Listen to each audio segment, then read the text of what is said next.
എന്തുകൊണ്ട് പാർട്ടി തോറ്റു? പാർട്ടി കോട്ടകളിലെ തിരിച്ചടി അതീവ ഗുരുതരമെന്നാണ് CPM-ന്റെ വിലയിരുത്തൽ.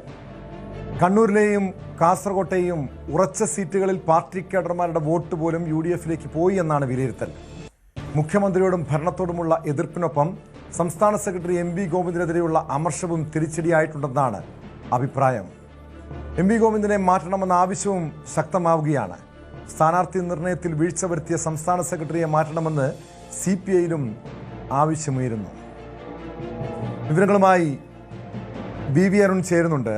അരുൺ, 91-ന് ശേഷമുള്ള CPM-ന്റെ ഇടതുപക്ഷത്തിൻ്റെ ഏറ്റവും വലിയ തോൽവി, ഇത് പാർട്ടിയെ അണികൾ തന്നെ തിരുത്തി എന്നാണ് പൊതുവെ വിലയിരുത്തപ്പെടുന്നത്. അതാണല്ലോ നമുക്ക് കണ്ണൂരിലെയും കാസർകോട്ടെയും പല സീറ്റുകളിലെയും ഫലം വ്യക്തമാക്കുന്നത്. പക്ഷേ ഇവിടെ ഏറ്റവും അധികം വിമർശനമുയരുന്നത്, അതായത് മുഖ്യമന്ത്രി അല്ലെ പിണറായി വിജയനെതിരെയുള്ള വിധി എന്നതിനൊപ്പം തന്നെ പാർട്ടി സെക്രട്ടറി MV ഗോവിന്ദൻ്റെ നിലപാടുകൾ, ഭാര്യയെ മത്സരിപ്പിക്കുന്നത്, ഇതൊക്കെ വ്യാപകമായ രീതിയിൽ വിമർശനത്തിന് കാരണമാകുന്നുണ്ട്. സ്വാഭാവികമായും ഈ തെരഞ്ഞെടുപ്പിന് ശേഷം ഇടതുപക്ഷത്ത്, പ്രത്യേകിച്ചും CPM നേതൃത്വത്തിൽ അടക്കം വലിയ മാറ്റങ്ങൾ ഉണ്ടാകുമോ, സ്വയം തെറ്റുതിരുത്തി മുന്നോട്ട് പോകുമെന്ന് MV ഗോവിന്ദൻ തന്നെ നിലപാട് പറഞ്ഞ ഈ ഒരു സാഹചര്യത്തിൽ ഏത് രീതിയിലായിരിക്കും പാർട്ടി തെറ്റുതിരുത്തുക?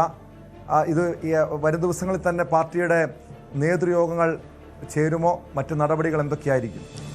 ഏറ്റവും അടിത്തറ ഇളകിയില്ല എന്ന ഈ വോട്ട് ശതമാന കണക്കുകളൊക്കെ കാണിച്ച് CPM-നും CPI-ക്കും ഇടതുമുന്നണിക്ക് ഒന്നടങ്കം അവകാശപ്പെടാം. പക്ഷേ ശതമാന കണക്കുകളെക്കാൾ ഏറ്റവും പ്രധാനപ്പെട്ടത് അവരുടെ പാർട്ടി കോട്ടകളിലുണ്ടായ തിരിച്ചടിയാണ്.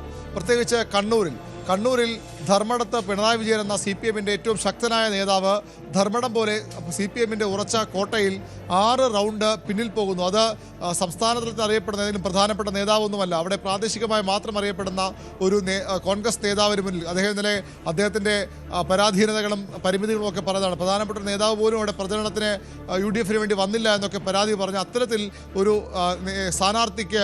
സ്ഥാനാർത്ഥി മത്സരിക്കുമ്പോൾ അവിടെയാണ് പിണറായി വിജയൻ എന്ന ഏറ്റവും ശക്തനായ, ഒരുപക്ഷെ കേരളത്തിലെ ഏറ്റവും ശക്തനായ മുഖ്യമന്ത്രിമാരൊരാൾ കൂടിയായി അറിയപ്പെടുന്ന പിണറായി വിജയൻ CPM കോട്ടയിൽ പിന്നോട്ട് പോയത്. പിന്നീട് അദ്ദേഹം തിരിച്ചു വന്നു, 20,000 അടുത്ത് ഭൂരിപക്ഷം ജയിക്കുകയും ചെയ്തു. പക്ഷേ അവിടെയും 30,000, കഴിഞ്ഞ തവണത്തെ 1,00,000 ഭൂരിപക്ഷം പരിശോധിക്കുമ്പോൾ വീണ്ടും 30,000-ന്റെ കുറവുണ്ട് പിണറായിക്ക് തന്നെ. തളിപ്പറമ്പ് CPM-ന്റെ ശക്തി കേന്ദ്രമാണ്. സംസ്ഥാന സെക്രട്ടറി നിലവിൽ MLA ആയിരുന്ന മണ്ഡലമാണ്. പരമ്പരാഗതമായി CPM എപ്പോഴും ജയിച്ചു വരുന്ന ഒരു മണ്ഡലമാണ്. ഒരു എതിർ കൊടുങ്കാറ്റുകളിലും ഇളകാത്ത അത്ര ശക്തമായ കോട്ടയാണ്. അവിടെയാണ് സംസ്ഥാന സെക്രട്ടറിയുടെ ഭാര്യ കൂടിയായ PK ശ്യാമള പാർട്ടി വിമതനു മുന്നിൽ, അതും ദിവസങ്ങൾക്ക് മുമ്പ് വരെ CPM-ന്റെ കണ്ണൂരിലെ സെക്രട്ടേറിയറ്റ് അംഗമായിരുന്ന ഒരു നേതാവിന് മുന്നിൽ അടിയറവ് പറഞ്ഞത്, അതും വലിയ ഭൂരിപക്ഷത്തിൽ പരാജയപ്പെട്ടത്. ശ്യാമളയുടെ സ്ഥാനാർത്ഥം വന്നതുകൊണ്ട് തന്നെയാണ് അവിടെ വിമത സ്ഥാനാർത്ഥിയായി ഗോവിന്ദൻ വരാനും കാരണം. അങ്ങനെ ഈ 2 മണ്ഡലങ്ങൾ, പയ്യന്നൂർ CPM-ന്റെ ഏറ്റവും വലിയ ശക്തി കേന്ദ്രം, ഒരിക്കലും തോറ്റിട്ടില്ലാത്ത പയ്യന്നൂർ എന്ന മണ്ഡലം, അവിടെ 1,00,000 ഭൂരിപക്ഷത്തിലാണ് ടി മധുസൂദൻ കഴിഞ്ഞ തവണ 2021 ജയിച്ചു കയറിയത്. രക്തസാക്ഷി ഫണ്ട് ആരോപണം ഉയർന്ന നാട്, രക്തസാക്ഷികളുടെ നാട്, അവിടെയും CPM അടിപതറിയിരിക്കുന്നു. ആ സീറ്റും ഒരു വിമതനും ഒരു ജില്ലാ കമ്മിറ്റി അംഗം മാത്രമായിരുന്ന കുഞ്ഞികൃഷ്ണന് മുന്നിൽ CPM-ന് അടിയറ പറയേണ്ടി വരുന്നു. അതും വിമത സ്ഥാനാർത്ഥികൾ അവിടെ വിജയിച്ചു വരുന്നു. ഇനിയുമുണ്ട് കണക്കുകൾ. തൃക്കരിപ്പൂരിൽ മലപ്പുറത്തു നിന്ന് വന്ന സന്ദീപ് വാര്യർ, BJP നേതാവ്, പിന്നീട് കോൺഗ്രസിലെത്തിയ സന്ദീപ് വാര്യർ അവിടെ CPM-ന്റെ പ്രധാനപ്പെട്ട ജില്ലാ സെക്രട്ടറി അംഗത്തെ BP മുസ്തഫയെ അട്ടിമറിച്ച് തൃക്കരിപ്പൂർ പോലൊരു മണ്ഡലത്തിൽ ജയിച്ചു വരുന്നു. എതിർ കൊടുങ്കാറ്റിലും ഏത് തരംഗത്തിലും നഷ്ടപ്പെടില്ലെന്ന് CPM കരുതിയിരുന്ന മണ്ഡലമാണ് ഉദുമ. പ്രത്യേകിച്ച് CH കുഞ്ഞമ്പൂവിൻ്റെ സാന്നിധ്യം, ജനകീയനായ നേതാവ്, അവിടെ CPM പരാജയപ്പെടുന്നു. അങ്ങനെ കണ്ണൂരും കാസർഗോഡും മാത്രം നോക്കിയാൽ അങ്ങനെ മലപ്പുറത്ത് ഒന്നുമല്ലാതെയായി തീരുന്നു.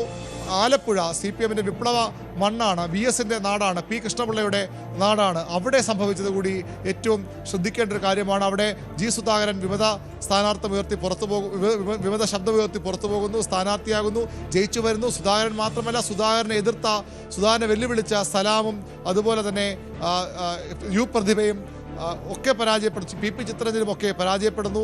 അവിടെയും വലിയ തിരിച്ചടി സി പി എമ്മിന് ഉണ്ടാകുന്നു. കൊല്ലം സംഘടനാപരമായ ഏറ്റവും ശക്തമായ കേന്ദ്രം, സി പി എമ്മിന് അടിയുറച്ച കോട്ടകൾ നിരവധിയുള്ള ജില്ല, അവിടെ വലിയ തിരിച്ചടി സി പി എമ്മിന് ഉണ്ടാകുന്നു. അങ്ങനെ പാർട്ടി കോട്ടകൾ തകർന്ന ഒരു തെരഞ്ഞെടുപ്പാണ് ഇത്തവണ ഉണ്ടായത്. അവിടെയാണ് എന്താണ് പരാജയ കാരണം? പിണറായി വിജയനെതിരെയുള്ള വികാരമുണ്ട്, ഭരണത്തിനെതിരെയുള്ള വിരുദ്ധ വികാരമുണ്ട്, പിണറായി വിജയനും മറ്റ് ഭരണത്തിലിരിക്കുന്നവരുടെ ധാർഷ്ട്യം ഉൾപ്പെടെയുള്ള കാര്യങ്ങൾക്കെതിരെയുള്ള വിമർശനങ്ങൾ, വികാരങ്ങളുണ്ട്. അതിനുമപ്പുറത്തേക്ക് പാർട്ടി സെക്രട്ടറിയുടെ ഭാര്യയ്ക്ക് സീറ്റ് നൽകിയതിലൂടെ അവിടെ ഉണ്ടായ വിഷയമുണ്ട്. മട്ടന്നൂരിൽ കെ ശൈലജയെ അവിടെ നിന്ന് ആട്ടിപ്പായിച്ച് പേരാവൂർ കൊണ്ടുനിർത്തി പരാജയപ്പെടുത്തിയുള്ള കടുത്ത അമർശമുണ്ട്. ഇങ്ങനെ പല കാരണങ്ങൾ എല്ലാം സംഭവിച്ചിരിക്കുന്നത്, പോയിരിക്കുന്നത് തീർച്ചയായും അതൊരു പ്രധാനപ്പെട്ട കാര്യമല്ലേ. കാരണം മട്ടന്നൂരിൽ കഴിഞ്ഞ തെരഞ്ഞെടുപ്പിൽ ചരിത്ര ഭൂരിപക്ഷം നേടിയതാണ് ശൈലജ ടീച്ചർ. പക്ഷേ ഈ മട്ടന്നൂരിൽ നിന്നും പേരാവൂർ പിടിച്ചെടുക്കാനെന്ന രീതിയിൽ പേരാവൂരിലേക്ക് ശൈലജ ടീച്ചറെ മാറ്റിയത് കൃത്യമായും അവരുടെ രാഷ്ട്രീയ ഭാവി തന്നെ, തെരഞ്ഞെടുപ്പ് രാഷ്ട്രീയ ഭാവി തന്നെ ഇല്ലാതാക്കുക എന്ന ലക്ഷ്യത്തോടു കൂടി ആയിരുന്നോ എന്ന രീതിയിലുള്ള വിമർശനങ്ങളാണ് ഉയരുന്നത്. നമുക്കറിയാം വടകരയിൽ എന്താണ് സംഭവിച്ചതെന്ന്. കഴിഞ്ഞ ലോക്സഭാ തെരഞ്ഞെടുപ്പിൽ വടകരയിൽ ടീച്ചറെ ഇറക്കുന്നു, അവിടെ ദയനീയമായ തോൽവി. ഇത്തവണ പേരാവൂരിൽ ശൈലജ ടീച്ചർക്ക് പേരാവൂരിൽ മത്സരിപ്പിക്കുക, അതായത് KPCC അധ്യക്ഷൻ്റെ മണ്ഡലമാണ്, പ്രത്യേകിച്ചും UDF വലിയ ശക്തമായ അടിത്തറയുള്ളൊരു മണ്ഡലമാണ്. അവിടെ ശൈലജ ടീച്ചറെ പോലെ ഒരാളെ ഇറക്കിയാൽ പോലും വിജയിക്കാൻ സാധിക്കില്ലെന്ന് പാർട്ടി നേതൃത്വത്തിനറിയാം. സ്വാഭാവികം അണികൾക്കിടയിൽ ഈ വിഷയം ഉൾപ്പെടെ, പ്രത്യേകിച്ചും കണ്ണൂരിൽ ഈ ശൈലജ ടീച്ചറെ മണ്ഡലം മാറ്റിയതടക്കം പ്രതിഫലിച്ചിട്ടുണ്ടാകുമോ? അതോടൊപ്പം നമുക്കറിയാം ഈ തളിപ്പറമ്പിലും അതോടൊപ്പം പയ്യന്നൂരിലൊക്കെ സംഭവിച്ചത് എന്താണെന്ന്. കാരണം വിമതരുടെ വിജയം ഇതൊക്കെ ഈ ടീച്ചറെ മണ്ഡലം മാറ്റിയതടക്കം ഈ കണ്ണൂരിൽ പ്രതിഫലിക്കാനുള്ള, അണികൾക്കിടയിൽ ആ രീതിയിലൊരു വികാരം പ്രതിഫലിക്കാനുള്ള ഒരു സാഹചര്യം ഉണ്ടായിരുന്നോ?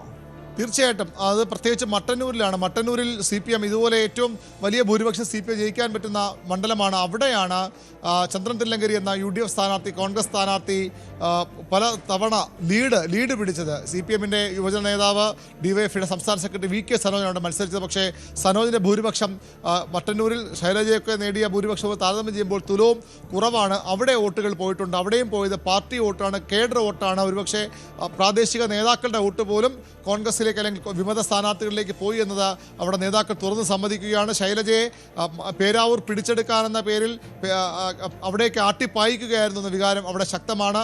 അതും അവിടെ തെരഞ്ഞെടുപ്പ് തോൽവിയിൽ വലിയ കാരണമായിട്ടുണ്ട്. ധർമ്മടത്തെ പിണറായിയുടെ വോട്ട് കുറയാൻ കാരണങ്ങളിൽ ഒന്ന് ഈ ശൈലജ ഫാക്ടറാകാം, MV ഗോവിന്ദൻ്റെ ഭാര്യയുടെ സ്ഥാനാർത്ഥമാകാം. ഈ ശൈലജയും അതുപോലെ മറ്റ് വനിതാ നേതാക്കളെ അവിടെ ഒതുക്കുന്നത് തന്നെ PK ശ്യാമളയെ, ഗോവിന്ദൻ്റെ ഭാര്യയെ ഒരു സർക്കാർ വന്നാൽ മന്ത്രിയാക്കാനുള്ള ശ്രമത്തിൻ്റെ ഭാഗമാണെന്ന വികാരം അവിടെ ശക്തമാണ്.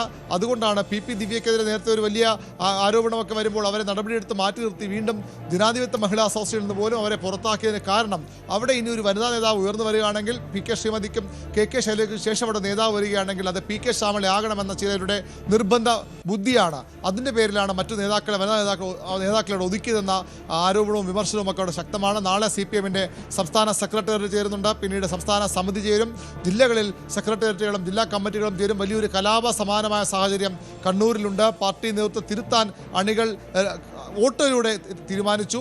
അവിടെ കൊണ്ട് അവസാനിക്കില്ല. കമ്മിറ്റികളിൽ വലിയ വിമർശനമുണ്ടാകും, നടപടി ആവശ്യങ്ങളുണ്ടാകും.